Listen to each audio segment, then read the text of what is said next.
Hello guys, welcome to Anywhere Elsewhere. It's Nilufar, a travel lover.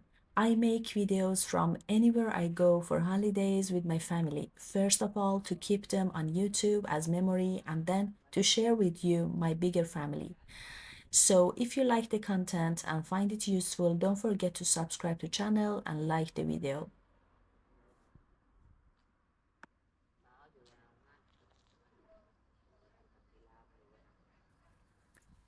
In today's video, you'll follow me through a winery tour, which I'll leave you the address in the description. Bodegas José el Ferrer is the second famous winery in Mallorca, where they are producing wine since 1936. I think all the wine lovers might love to know how difficult they harvest, conserve, and produce wines. So keep watching till the end. Hope you enjoy!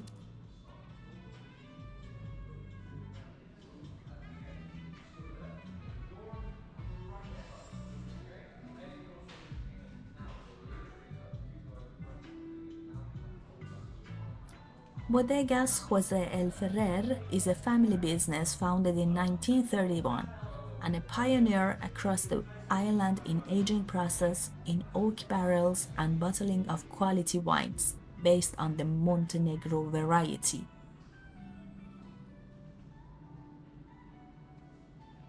For about 90 years, with the alternation of generations, José el Ferrer has been constant growth. Generous extensions, enormous cement barrels from the early days, wooden and stainless steel barrels for storage including the latest technology, right up to the new small and fine Bodega Veritas, which is dedicated to wines with limited editions. The winery currently offers 5 different brands of wine, including a number of organic wines.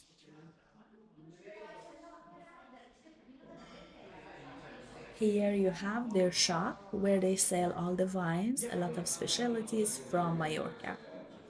The first part of the tour started from their museum where they used to make wines in 1936.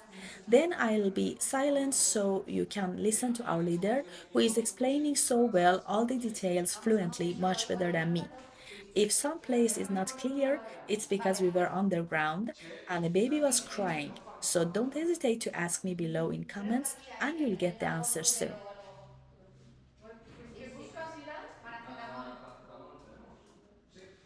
Si no voy al ¿para quién? ¿Para ti? ¿Tienes? No, tengo. Vale, porque yo tengo.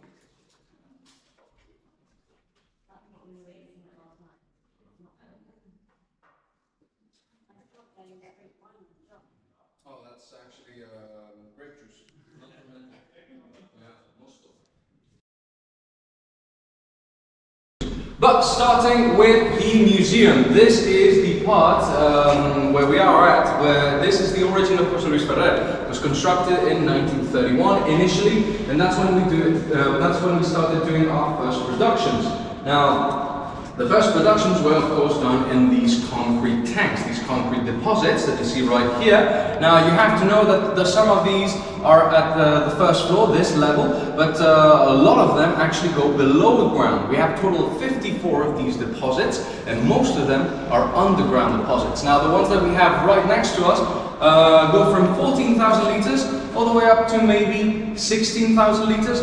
Not much bigger than that, but the ones that go below ground go from 30,000 liters all the way up to 60,000 liters. We had a total capacity of about 1 million liters back in 1931, making us by far the largest producers on the island. We still are one of the largest producers on the island. We're one of the 2 denominations of origin. There's us, Denominación de Origen Binissalem, and then there's Playa Levant, which is in the south of the island. If you're really into wine, I do recommend that you do both. Both areas are very interesting for different reasons.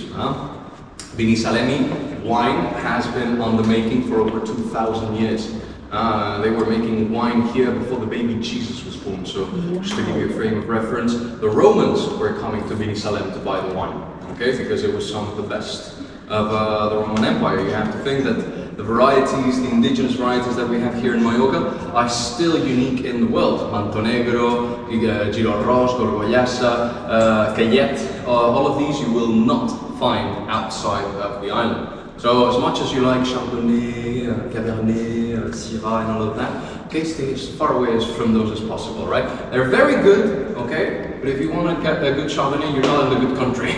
So, now, what do you need to know about these concrete deposits? Well, a couple of things. First and foremost, concrete is not a very good substance for containing liquids and fermenting wine. Why? Because it's a very porous material. That means that the wine will filter into it and come back out a little bit with the smell and the taste, which is of course less than ideal if you want to do something that is a good quality. So what did we start doing? Well, in the 50s and later on in the 70s, we started recovering the inside of the deposits. What you have to know is that first we did it with tiles, such as you would find in a bathroom or in a pool.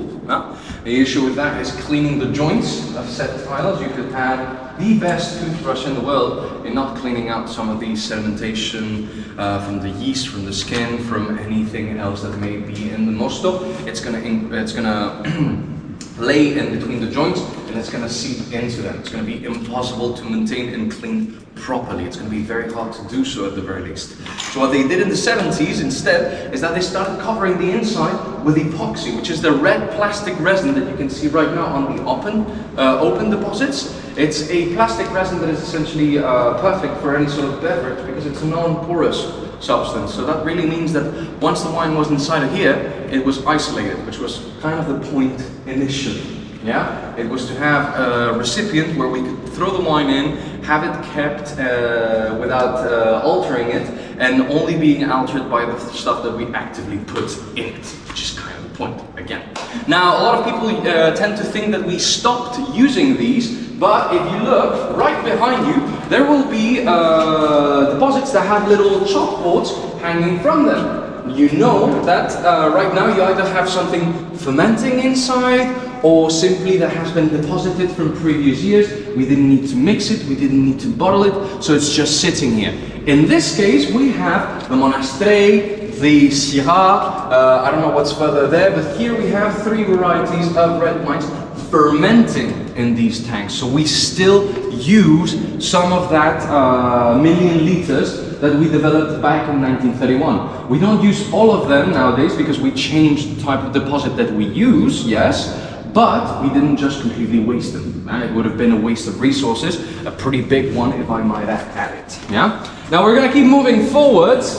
We're gonna get to the press room, to the extraction room, because you may have been wondering why the railing is in between the tanks, the deposits. Now this was actually to aid with the extraction system. Temperatures, more sun, less rain, more inconsistent weather patterns, been making it harder and harder to produce, well, grow pretty much anything. But wine is very susceptible to that. Like, if your temperature changes, if the amount of humidity, the amount of water, the amount of sun, if any of those change, everything within the plant changes. You will not get the same result. You will not get the same wine. And by the end, if I've done a good job, you'll understand just how difficult it is to make the same wine twice. Yeah. Now, starting with the extraction. All right. Now, back in the day, back in 1931, you had 2 ways of extracting the juice from your grapes. It was either you stomped on them with your feet, or you put them in a big boy press. Now this is the hydraulic press.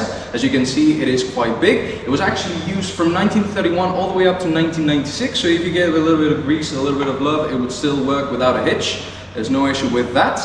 But the issue with this is that when you put your grapes inside of here, you're not gonna really have a lot of control over how much pressure exactly you're putting on the grape. And that means that you're gonna end up breaking a lot of seeds. Now those seeds contain a lot of bitter, tannic, acidic flavors that you don't want in vast quantities inside of your wine. You want some of it, not all of it. So how can I more or less control or at least reduce the amount of broken seeds?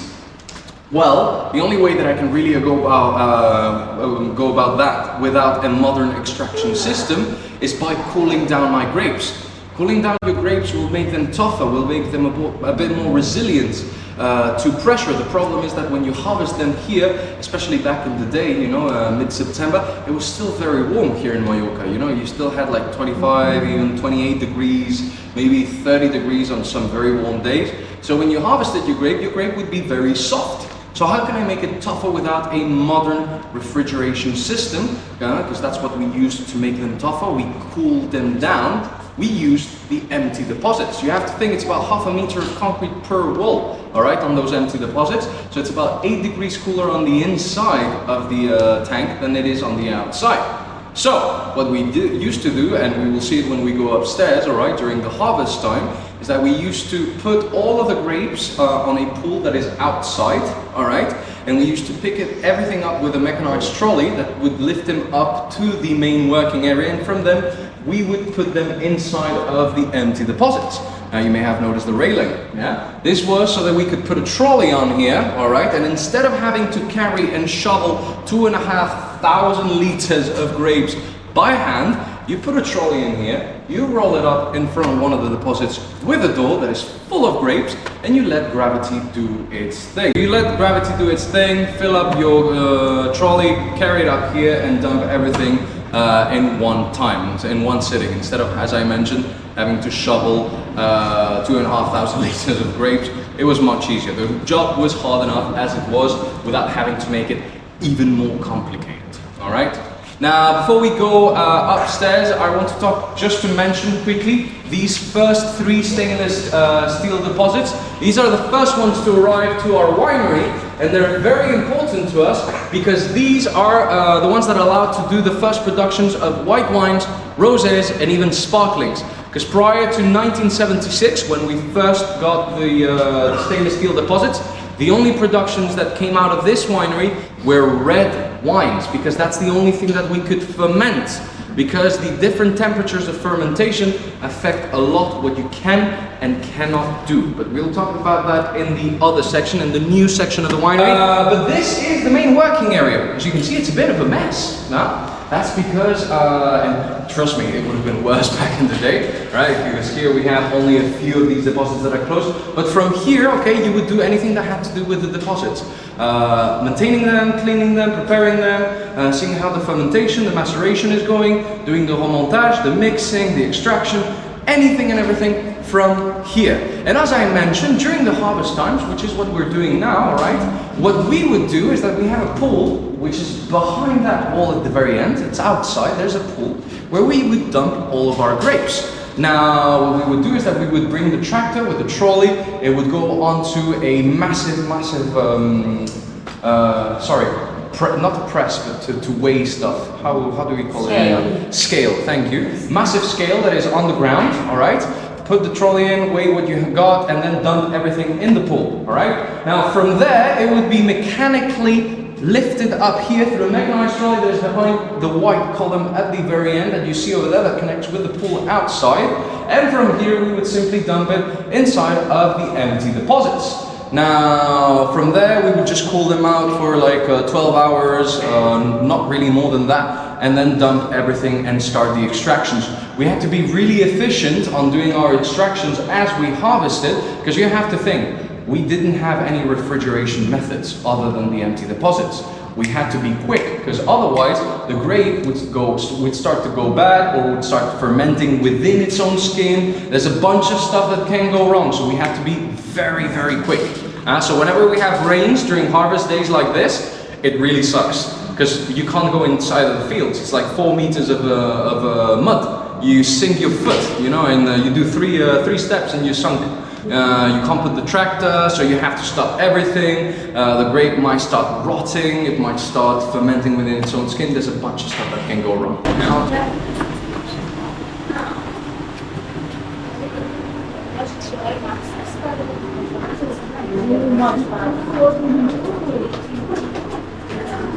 Yeah, welcome to the most Instagrammable places in the winery.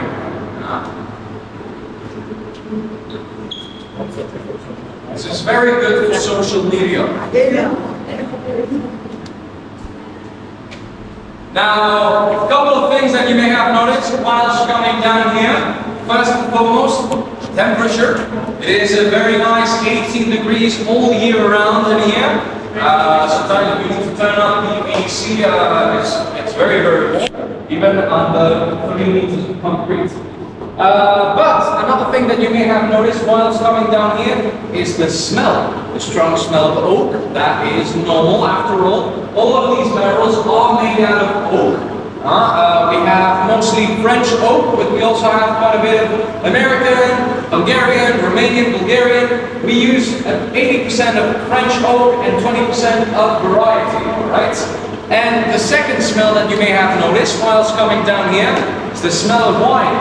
That smell, though, is a bit more peculiar because all of these barrels should be hermetically sealed. Now, in here we have capacity for about 1,000 barrels at 225 liters per barrel. We have a total capacity for about 225,000 liters of wine. Yeah? We have 3 floors like this, so we're pretty well equipped. Any pandemics, any stupid things that hit us, we're good now. But this smell of wine should still be a bit weird, even though we still need to open these barrels every 3 months to actually refill them, because we find that the wine evaporates through the wood.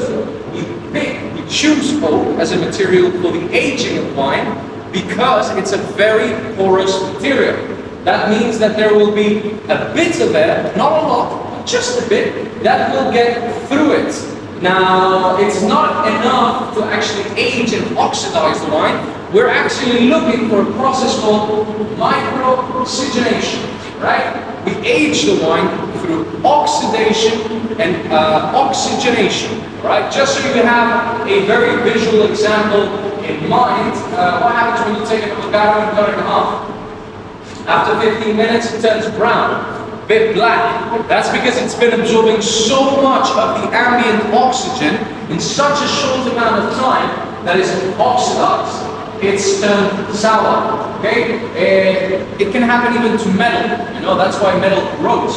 Over time, with humidity and with oxygen, it goes back. Now, what we try to do by putting the wine inside of the barrel is limit the amount of oxygen and extend the amount of time. Here in Spain is what we know as tiempos de crianza. You may have seen it on bottles, crianza, reserva, gran reserva. Those are not types of wine, okay? They are aging times. Crianza tells you that that bottle, more or less, had 12 months of oak time, okay? More or less, 12 months of oak time. Because there's a lot of people doing crazy stuff, and some people do whatever they want. They will call a crianza that has 8 months. You know, there's a lot of people doing a lot of stuff. Usually, the baseline is 12 months inside of an oak barrel, 12 months inside of a bottle for a crianza. So 2 years before we put it for sale. Reserva is 15 months and 15 months. 3 years before we put it for sale. Gran Reserva is 24 months and 24 months, 4 years before we put it for sale. This is why aged wines cost more money than young wines, okay? Because we have to care for them for longer, we have to take care of them for longer. That does not mean that you're gonna like them more, okay? Let's be very clear about this. It's not because my wine is the most expensive and the oldest one that you're gonna like it more, okay? You might hate my oldest and my most expensive wine, but you might love my cheapest and youngest, okay? Try everything, don't shy out because it's not aged, okay? Like, don't be a French, okay? We good? We clear on that? Don't be the French. That's it. Now, another thing that we get from the barrel, aside from the aging, is the spices. You may have noticed whilst degustating a wine that it may remind you of black pepper, chocolate, tobacco, coffee. All of those come with the contact with the wood. Okay? You have to know that before we put the wine for aging inside of the barrel, we burn the barrel. Right? We essentially smoke the wine, right? That's essentially sort of what we're doing. Just like you would smoke a piece of meat or a piece of fish, giving it this semblance of spices, we do more or less the same thing with the wine, because it's not like I'm putting peppercorns, chocolate and leather inside of the barrel, I guarantee you that much. No, it's the combination of where the wood comes from. It's not the same to use American oak than it is to use French oak. French oak usually gives you more that spice, that tobacco, that chocolate, that bitterness. American usually goes more for the caramel, the leather, a little bit of the softer spices. Okay, so there's a lot of difference between usually Hungarian, Bulgarian, Romanian, American, French. It's not even the same to use a southern French oak than a northern French oak. So there's a lot of variation in that. It is certainly not the same to use a barrel that it's on its first year with its first burn and that one that it's on its fifth year with its third burn. You know, there's a lot of variation. Also, what type of grapes go inside? You know, the percentage of skin to flesh to seed, what type of yeast I should use that year for my grapes, how they came out that year. This is why I think you have to be a bit crazy to be an enologist. Because your basic job description, okay, for being an enologist is make the same wine twice, 2 times. Okay, it doesn't matter when, how, or when. You know, like it just matters that in 2 separate years we do the same wine. But you won't be able to because everything changes. You're not able to predict the weather. You're not able to control the weather. You're not able to control how your vine will grow, how your vine will evolve. You can't control how the wood changes. You can't do any of that. You can only predict and try to make it accurate and try to make it so that what comes out of your winery that year doesn't taste like shit. That's the only thing that you can do really. Make it taste okay, you know? If you can, make it taste good. But if you can, you know, you're not always certain. This year might be a very good one, might be a very bad one. Still haven't gotten the reports on that. But, you know, every year it gets tougher and tougher, you know? It gets warmer early than it should, it rains when it should. So you can imagine that being an enologist is very stressful. You're gonna start losing a lot of hair. Now let's keep on moving. Oh, last detail. We use them for about 6 to 7 years, after which we clean them and we retail them. Whiskey distillers are very happy when we go on a sale for these, because you have to think, we use mostly French barrels. The French still cut them by hand, and a new barrel will cost you 800 euros, okay? Because it is French. One of our used barrels will cost you 90. You know, there's a hefty price difference, and when you can buy 10 barrels for the price of one, you don't really hesitate. Yeah? It's just, this is méthode champenoise. This is the traditional method of making sparkling wine. Okay, and it takes a lot of work. I'm going to explain to you how and why. But essentially, méthode champenoise involves 2 basic things. First and foremost, a double fermentation, and second, an extraction of the yeast, which is what you see right now. All right. Now, 2 fermentation. Why? Because usually with one, it's more than enough. You know, you've done your alcohol, you're good. But sparkling wines have the CO2, and it's not like we're injecting the CO2. Otherwise, it would not be méthode champenoise. So how do we go about it? Well, we use a bit of a special yeast that in abundance of sugar will choose to produce alcohol, but that in scarcity of sugar, food, will choose to produce CO2, an element that requires far less energy to be produced. So what happens is that initially we're doing the first fermentation upstairs. We're right underneath the stainless steel deposits, the 36,000 liter ones, the very big ones. That's where we do the first fermentation, where we have our normal mosto. We introduce a yeast inside of it. That yeast will be in an abundance of food, will eat the sugar and produce alcohol with a little bit of CO2, just a bit. We will come down here and turn each bottle 45 degrees clockwise every single day. Alright? That is to do the extraction of the yeast. The yeast which will slowly start to die off during the next 15 months. And what we want to do is we want to try and sediment it in the neck of the bottle, right? After 15 months of doing that, the entire neck will be covered. So you can see here, this is dead yeast. Yeah? Right here. You can see this is dead yeast. Right here. Yeah, can you see it? Yeah. Can you see it? So that's the dead yeast right here. After 15 months, it's completely, I don't know if you can see it, guys. Yeah, good.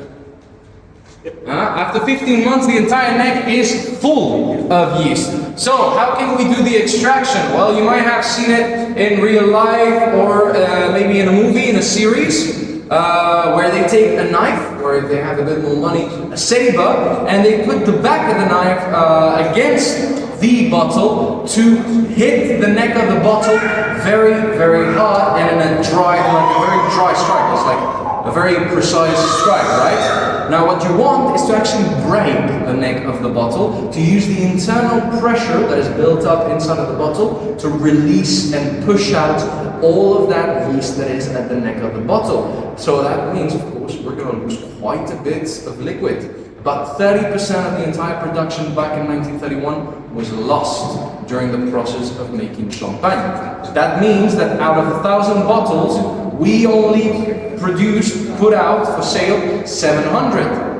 And we had to buy 1,700 bottles because we ruined every single one of them. Yeah? So you had to double the amount of bottles that you needed to buy, because of course you break every single one, you know, as you fulfill its purpose. Now, what makes our Brut a proper méthode champenoise and a Brut nature is the fact that when we finish the process, the bottle is broken, we take one new bottle, two that have gone through this process, and fill the new one up. We don't add base mosto, we don't inject carbon, we don't do anything else. This is 100% Brut nature.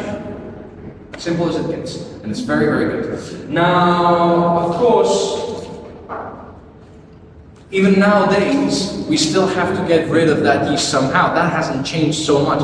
Nowadays, we don't use the découpage like that. What we do is that we use a machine that uses liquid nitrogen to freeze the bit that has yeast, and then with a mechanical saw come and like saw it off. We lose about 7% of the total production, still quite a bit, but not as much as what we lost in the past. Now we do produce about 25,000 bottles, which is very little.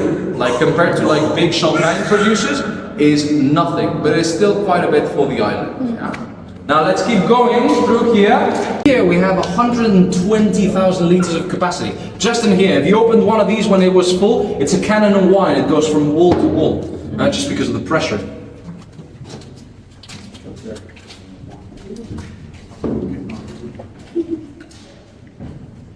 And now in here we reach the bottle aging room. Now we have some of the oldest bottles in collection in here, especially on this side. The oldest one is right here. This is from 1934. This is 3 years after the first production. Now the funny thing about, of course, that's not drinkable. Just to make it very clear, you would have chunks on the inside right now. Not very pleasant thing. But the good thing about conservation of wine in general is that if you do it properly, you can pretty much conserve wine forever. I mean, the lifespan of the glass of the bottle is about 10,000 years. So, you know. But here in Mallorca, we still find bottles that are buried underground, encased in clay, yeah, and that are 200-300 years old and still perfectly drinkable. All right. Now maybe that motivates you to go into the mountains with a shovel. But the fact is that if you do the conservation of wine correctly, you can conserve it for a ridiculously long period of time with it being drinkable. Now, of course, the standard back in the day, 200 or 300 years ago, would not have been the same as today. So I still don't recommend drinking it. But how do we go about conserving the wine? Well, wine, conservation of wine traditionally is made with corks. Now, in English it has a pretty uninspired name. It's the cork tree. In Spanish, I think it's worth remembering, so if you can do so. It's called alcornoque. It grows mainly in Portugal, and the cool thing about this tree is that we use its bark, and its bark regrows, it regenerates. So I can take a piece of bark such as this one, of this size, this thickness, of one specific tree, come back 6 to 7 years later to the same tree, and it will have regrown. It's virtually an unlimited resource. Now we're very bad at using them, so we still had a crisis a few years ago, which forced everyone in the business to go like, we need to look for an alternative. And that's when there was the apparition of all the plastic, the silicone, the aluminium, the easy to open screw caps, everything that appeared on the market appeared because Portugal, which produces 60% of the world's cork, had very bad years of harvest, unfortunately. Yeah? Now, the cork, traditionally, how do you do it? Well, very easy. You take a piece of bark, such as this one, metal cylinder, punch a hole, and that's it. You have your cork, super easy. Now, what are its uses? Well, it has mainly two functions, all right? Now, you see all of these bottles are positioned horizontally. This is for a very good reason, because we want to keep the liquid in contact with the cork. This one will expand due to humidity, creating a hermetical seal. The only entry and out of oxygen from the cork will be the cork, from the bottle will be the cork itself, all right? Giving us a sort of micro-oxygenation in the bottle.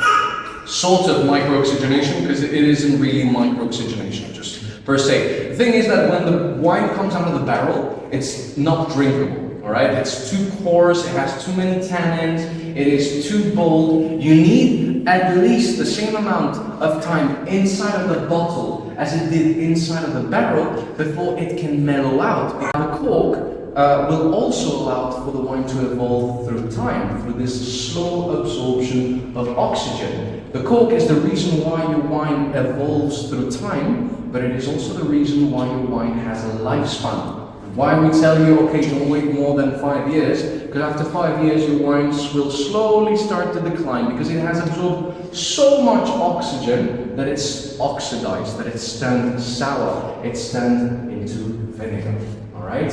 So that's why you see also some wax on top of some bottles sometimes. This is to stop the entry of oxygen, but even that will only give you a few years at best, all right?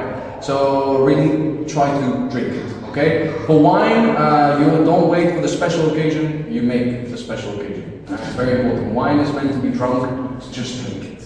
Okay. If you, most of the time, that's the thing. You know, people tell me, "Oh, I've had this bottle for 15 years. I'm waiting for the special occasion." Well, you have very good vinegar, sir. It's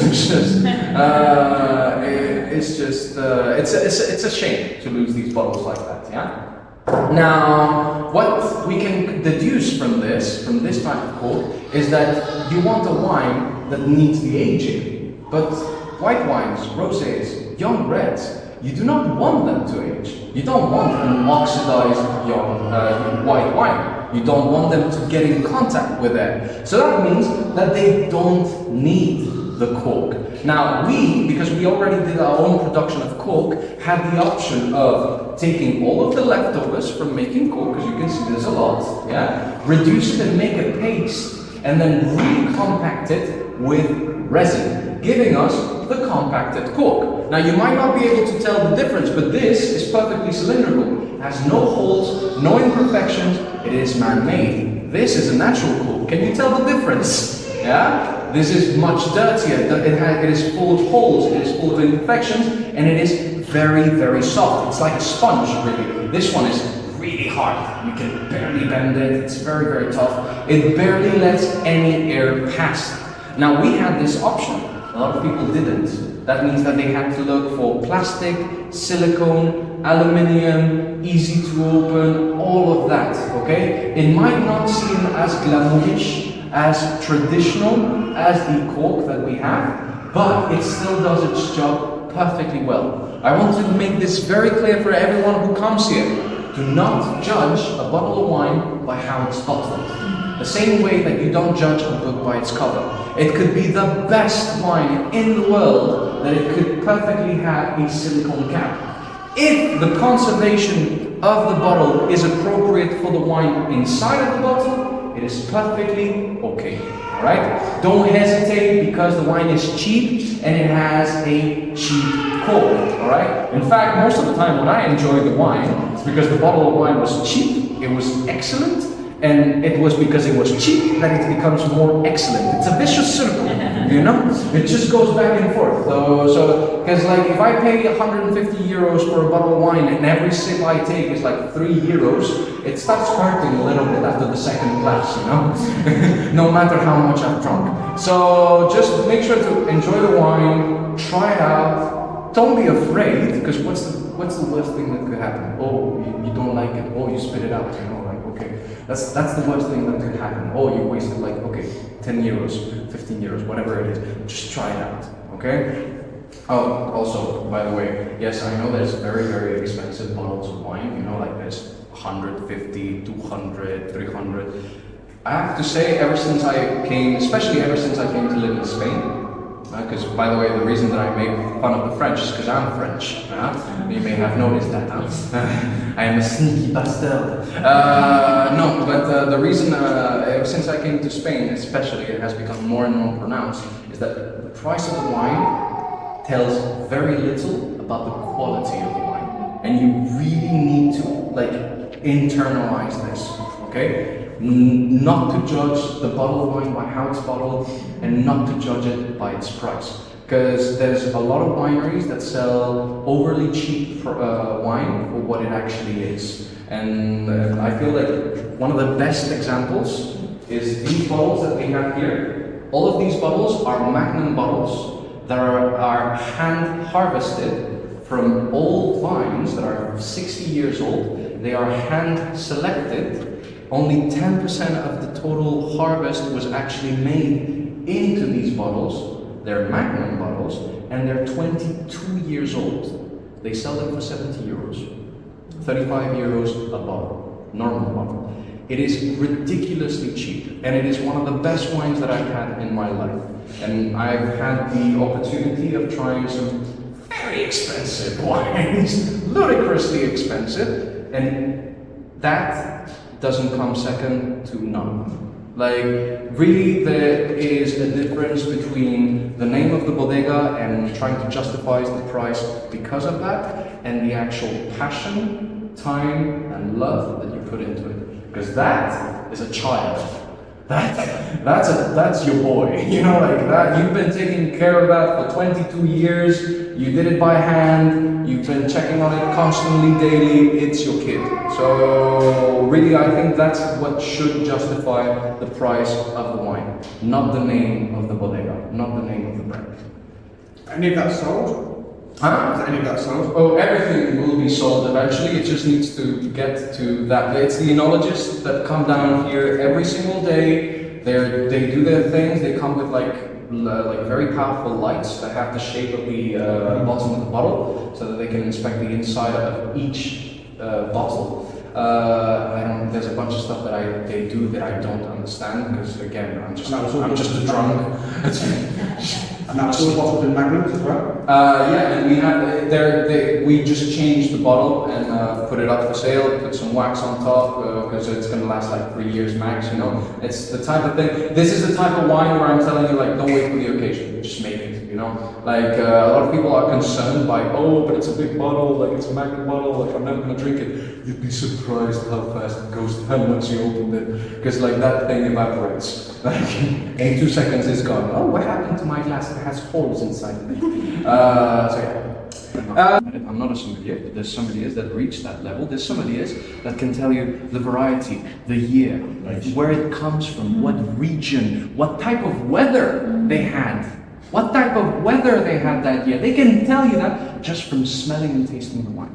I cannot do that. I can taste the flavor profiles, I can mostly depict what sensations I get from the wine, but it's very hard if you don't work actively in the winery, if you don't know the work behind it, to be able to tell exactly how and why.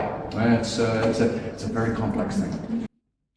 Last part of the tour was wine tasting, and we had the opportunity to taste 3 different local wines in a very spacious tasting room. Absolutely amazing wines.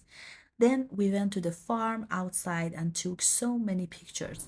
The place is so lovely and picturesque. The smell of lemon trees is everywhere, which made me really crazy. At the end, hope you've enjoyed as much as I did. I personally learned a lot. Hope you did too.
By the way, the prices for the tour starts from 13 euros per person. If you want to taste the wines, so it will cost more, around 30 euros per person. It depends, so you have to ask yourself. It depends on the season, on the group, and many other stuff. Hope you enjoyed. Don't forget to subscribe, and till next time, take care and bye bye.